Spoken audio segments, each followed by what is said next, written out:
Recently, there was a post by Harry Madison on his blog Booster BIM regarding the fact that the API does not actually restrict you from overriding a dimension to a new value. As you guys would know, in Revit natively, when you actually go and dimension something and you try to override it to a value that doesn't exist, such as like if this is 6.001, and you try to set it to 6 feet, it would yell at you with that warning.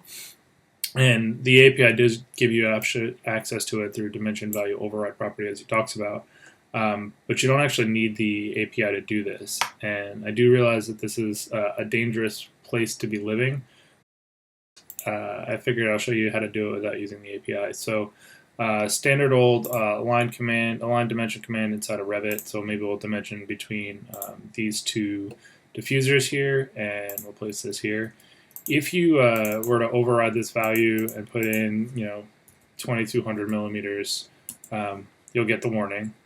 One of the things you can actually do is if you right click here and say insert Unicode and you put in a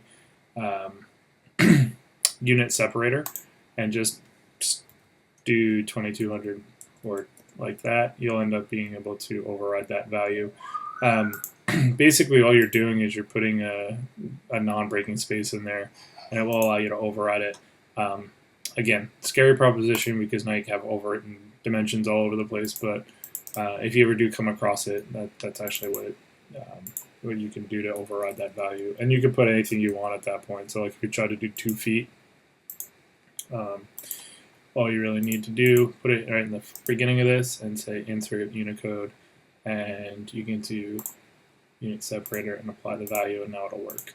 So like I said, scary but useful. Yep, take it easy.